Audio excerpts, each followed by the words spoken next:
కొంచెం మీరు ఇక్కడే ఉన్నారు, ఇక్కడే ఉన్నారు. ఇంకొక మనకు సార్ ఇప్పుడు చూడండి సార్, ఇది గ్రెయిన్ ఉండాలి సార్ దీని లోపల. ఇప్పుడు మీరు ఇలా ప్రెస్ చేస్తే గ్రెయిన్ లేదు, షాఫీ గ్రెయిన్ అయి ఉంటుంది సార్. ఇది ఒక రకంగా ప్రాబ్లం సార్. అంటే మనం పాలినేషన్ అయ్యే టైంలోనే ఇన్స్టెడ్ ఆఫ్ పాలినేషన్ వాటర్ పడిపోయి ఉంటుంది సార్ యాక్చువల్లీ వర్షం వల్ల. సెకండ్ థింగ్ సార్, కొన్ని ఏమవుతుంది అంటే డిస్కలరేషన్ ఉంటుంది sir.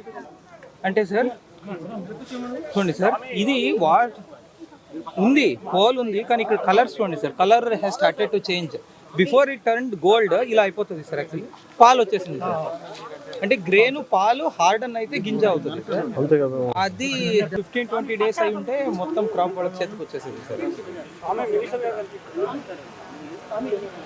This is mostly because of wind sir. గాలి వల్ల ఇలా పడిపోతుంది సార్. ఫస్ట్ కింద అప్పుడు వాటర్ ఉంటే ఇంకా మునిగిపోయి డిస్కలరేషన్ బయటకు వెళ్ళే సౌకర్యం తక్కువ సార్. మీది ఎన్ని ఎకరాలు పోయింది? 5 ఎకరాలు సార్. 5 ఎకరాలు. ఇది ఇక్కడి నుంచి అక్కడ దాకా మొత్తం 30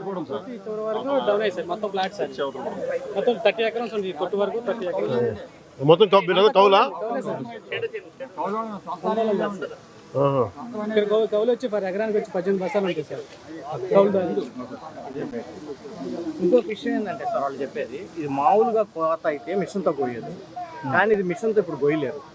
వీళ్ళు చేతితోటే కోయాలి. చేతితో కోస్తే ఎకరానికి 30,000 ఎక్స్పెండిచర్. ఇక్కడ నుంచి ఖర్చు సార్ ఎకరానికి 30,000 అవుతుంది సార్ చేతికి వచ్చేసరికి. ఈ పడిపోయింది వదిలేం కదా సార్. దీన్ని మళ్ళీ ఏదో విధంగా దరి తీర్చి వాళ్ళు అది మెయిన్ ఇష్యూ చెబుతున్నారు. మళ్ళీ ఏదో విధంగా కోసి అయిన వరకు అయినా సరే కోసి కొట్టేట్టాలి సార్. మళ్ళీ నెక్స్ట్ మినుము పంట వేయాలన్నా దీన్ని క్లీన్ చేయాల్సింది.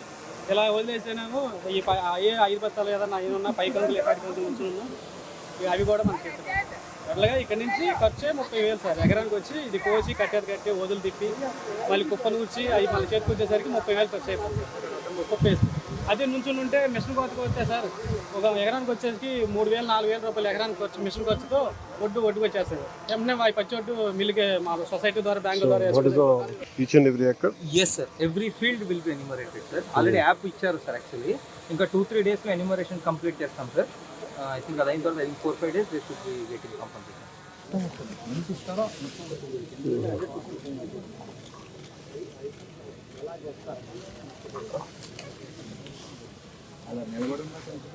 తప్పే ఉంది సార్. లోపల తప్పే ఉంటుంది. పాలు పోసుకునే సిచ్యువేషన్ లేదు సార్. మొన్న ఒక 10 days వాటర్ ఇచ్చింది సార్. వర్షంకి తప్ప అయిపోయింది. ఇంకంతే ఈయన పాలు పోసిన టైంలో వర్షం సార్. దాని ఏమంటే మళ్ళీ తుఫాను.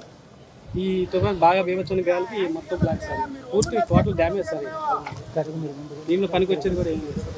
మెయిన్ ఈ ఏరియాలో ఎప్పుడు ప్రాబ్లమ్ సార్. ఇది Diviseema sir actually. If you recollect 1977లో కూడా మేజర్ సైక్లోన్ ఇదే ఏరియా సార్ యాక్చువల్లీ. అది కొంచెం కృష్ణా జిల్లాలోనే కొంచెం బయటకు వచ్చినట్టు ఉంటుంది సార్ యాక్చువల్లీ. దానివల్ల it gets expose to more winds very often sir actually.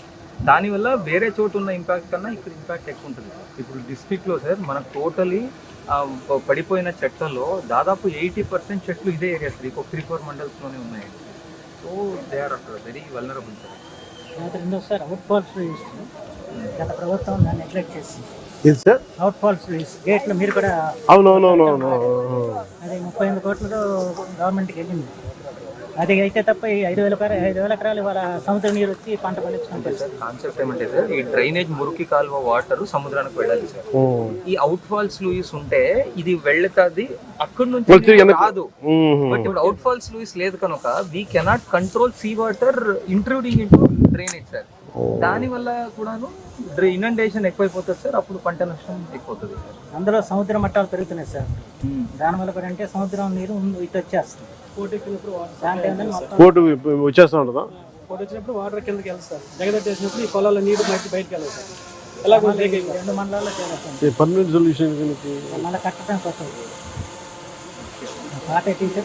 Out falls sluice ని కరెక్ట్ గా పెడితే సార్ మానిటరింగ్ అయిపోతుంది సార్. ఇంకా మనం అక్కడి నుంచి వచ్చే వాటర్ ఇటువైపు రాదు. ఓన్లీ ఇటు నుంచి అక్కడ పంపించే వాటరే ఉంటుంది సార్. దానివల్ల at least 50% of the inundation straight away తగ్గిపోతుంది సార్. అది చాలా దాదాపు 5,000 ఎకరాల్లో నీరు ఉంది. ఇది ఒక రికరింగ్ ఇష్యూనా? అవును sir, very recurring issue. Madhu గారు ఒకసారి అసలు వీడియో కూడా తెచ్చాను, డ్రోన్ వీడియో. యాక్చువల్గా మన అక్కడికి వెళ్తాను, వీళ్ళు ఇక్కడికి వచ్చారు కలిసి.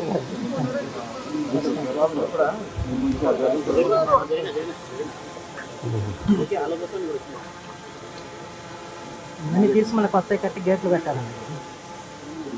ఇక్కడ అయితే ఇలా ఉందండి. మా దగ్గర మా ఏరియా అంతా మొత్తం తప్ప 90% అసలు పాలు పోసిన టైం అన్నది ఈ టైం. ఇది కూడా అదే ఉంది కదా. ఇది కొన్నే ఉన్నాయి, ఇక్కడంతా పాలే ఉన్నాయి. అదే కొంచెం ఒక రోజు అటు ఇటు అంతే కదా, 2-3 రోజులు పడుతుంది మ్యాక్సిమం. లేట్ క్రాప్స్ ఇక్కడ అంత తాలేసి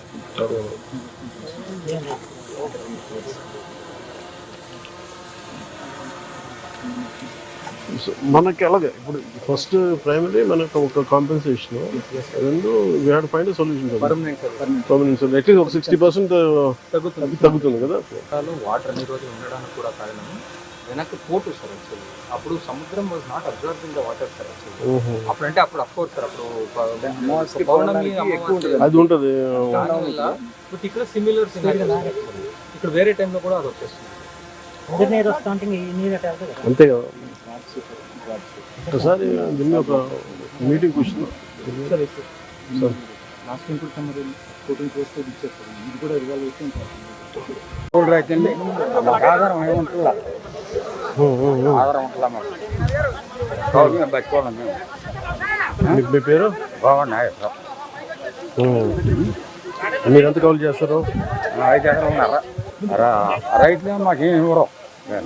ఇప్పుడు ఏమన్నా జరిగినప్పుడు ఏమన్నా కావాలంటే ఎవరు మాకు ఆధార్ కార్డు నేను మాట్లాడతాను. గౌండె తిరిగి నాకు అవగాహన ఉంది, మాట్లాడతాను. అందరికీ అయ్యా నువ్వు బాగా ఉండాలి, మాకు మేలు జరగాలి. పల జాగ్రత్త. మీ పేరు ఏమన్నారు? గోవా నాగేశ్వరం. మీ పేరు? అయ్యా ఓకే.